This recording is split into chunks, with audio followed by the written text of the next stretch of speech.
အားလုံးပဲမင်္ဂလာပါအခုကျွန်တော်ရန်ကုန်တက္ကသိုလ်ထဲမှာကျင်းပပြုလုပ်နေတဲ့တိတ်ပံပွဲတော်နဲ့ဈေးအောင်ပွဲတော်ကိုကျွန်တော်ရောက်ရှိနေတာဖြစ်ပါတယ်ဒီနေရာမှာနေရာ၃ခုနဲ့ကျင်းပပြုလုပ်နေတာကိုတွေ့ရပါတယ်ပထမနေရာကတော့ကျောင်းသားတွေရဲ့ဘာသာရေးဆိုင်ရာ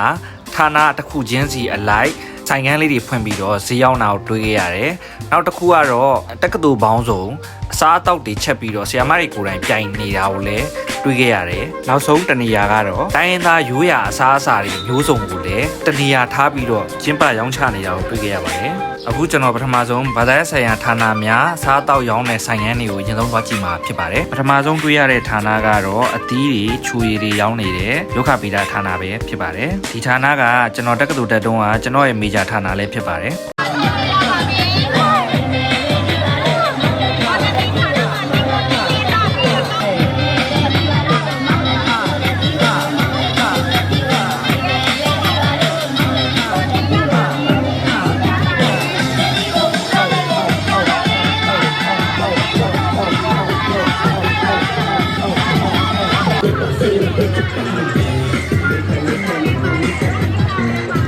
အခုကျွန်တော်ဒီထဲမှာရှိတဲ့မေဂျာတစ်ခုချင်းစီရဲ့ဌာနအလိုက်ရောင်းချတဲ့အစားအသောက်တွေကိုလိုက်လံပြီးတော့ရိုက်ပြမှာပဲဖြစ်ပါတယ်ကျွန်တော်နဲ့အတူလိုက်ကြည့်ကြပါအောင်ခင်ဗျာ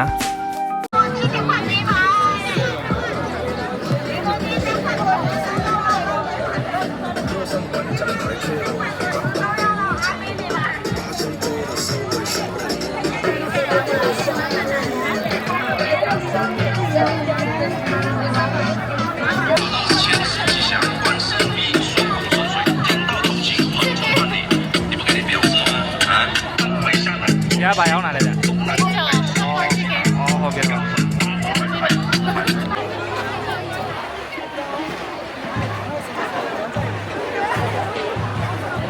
အချေရဲမိမိကိုယ်ကိုမိမိဥစားပေးပါတဲ့တက်လက်ကိုကိုချစ်တဲ့တော့ချေရဲ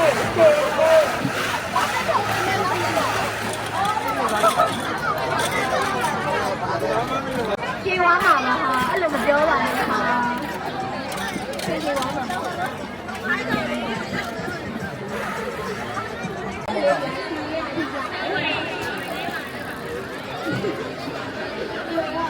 ရပါ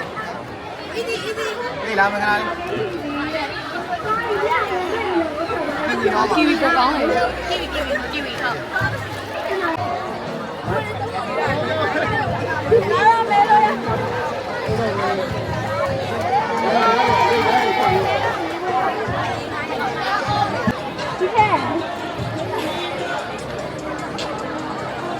ဟုတ်ကဲ့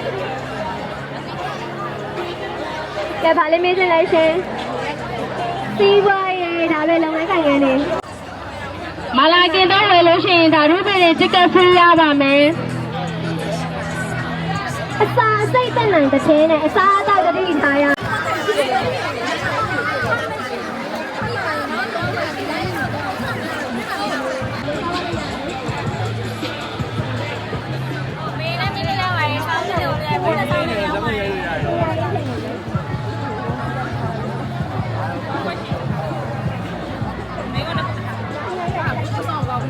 我都嘛，我嘛。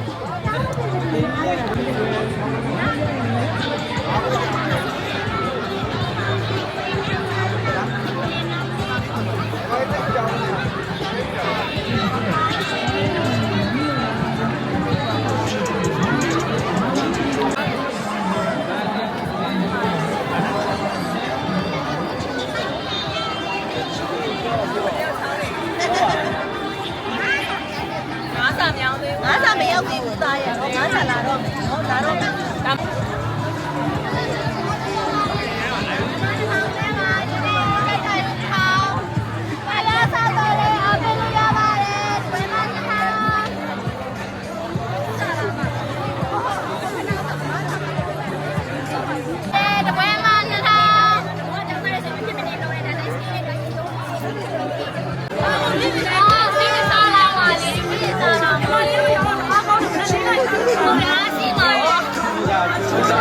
来源行业。可能可以吧。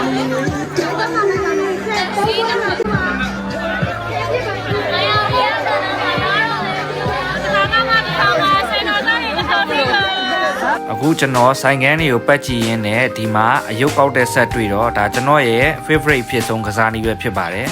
ဆိုတော့ကျွန်တော်လည်းရလို့ရညာနဲ့ဝင်ပြီးတော့ကောက်ကြည့်ပါသေးတယ်ဒါပေမဲ့ကျွန်တော်ဒီရုပ်ဆက်မှာတော့ကံမကောင်းပါဘူးခင်ဗျာတရုပ်မှလည်းမရခဲ့ပါဘူး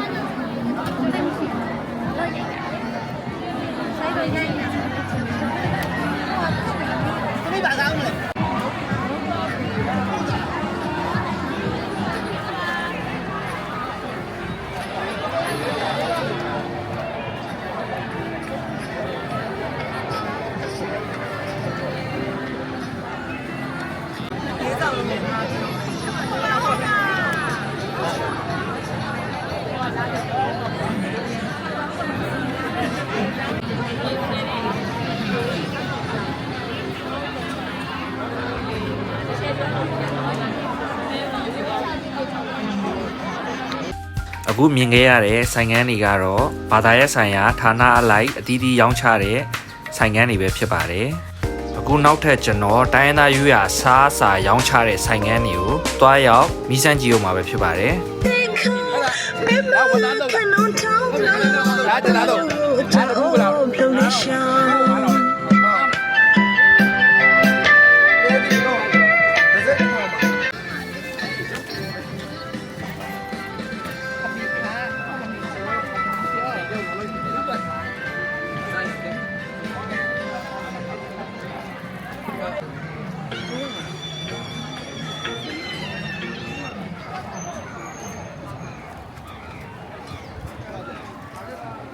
ဒါခေါင်းရင်လားဗျဟုတ်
တရားကချင်း၅ပေါင်းလားဟုတ်တယ်ခင်ဗျာ၅ပေါင်းပါရှင်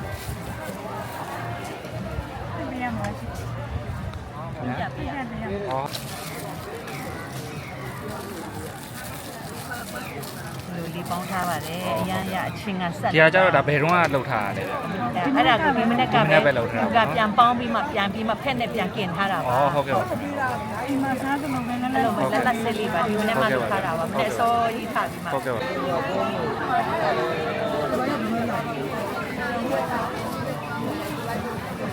ဘာလို့ဒီလဲ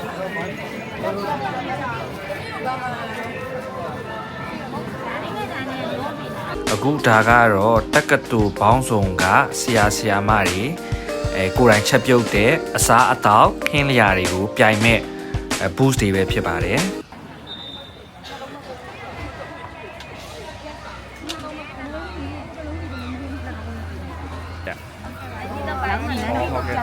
ဟုတ်ကဲ့ခင်ဗျာဟုတ်ကဲ့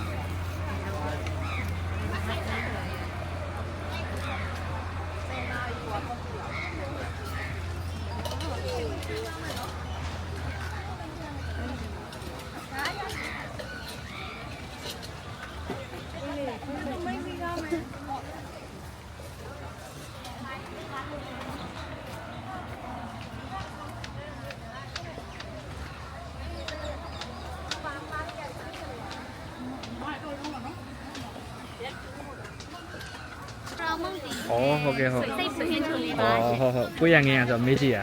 ဟုတ်ကဲ့ခင်ဗျဟုတ်ကဲ့ခင်ဗျဟုတ်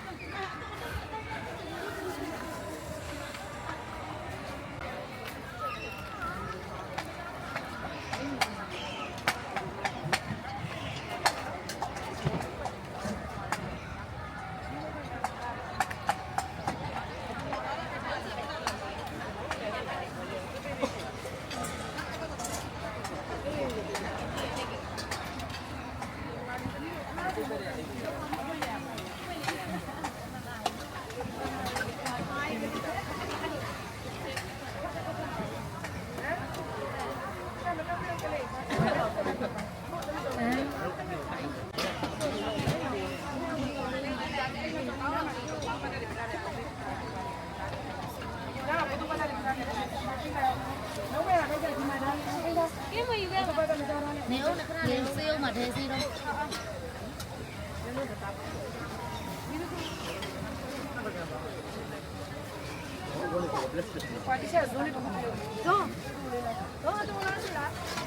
ဘယ်လိုနဲ့မှရှိရဘယ်လိုနဲ့မှ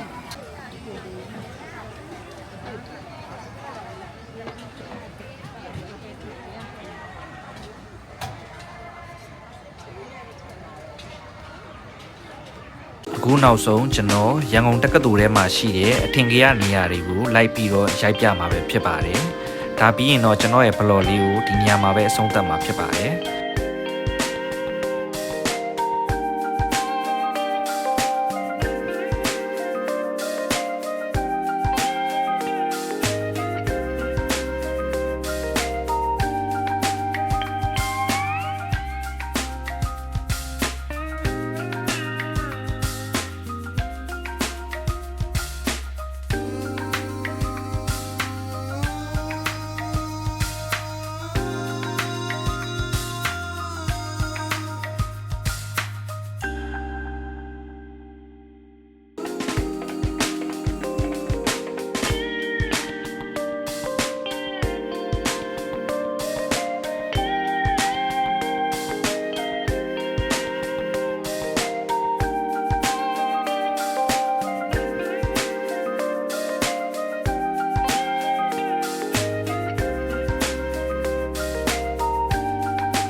ကျွန်တော်ရဲ့ blog လေးကိုတော့ဒီနေရာမှာပဲအဆုံးသတ်မှာဖြစ်ပါတယ်ကြည့်ရှုခဲ့ကြတဲ့တယောက်ချင်းစီတိုင်းအောင်လည်းအထူးပဲကျေးဇူးတင်ရှိပါတယ်ခင်ဗျာဒီ blog လေးကိုကြိုက်နှစ်သက်တယ်ဆိုရင် like and subscribe ပေးခဲ့ကြဖို့လည်းမမေ့ကြပါနဲ့ဦးเนาะအားလုံးကျေးဇူးတင်ပါတယ်ခင်ဗျာ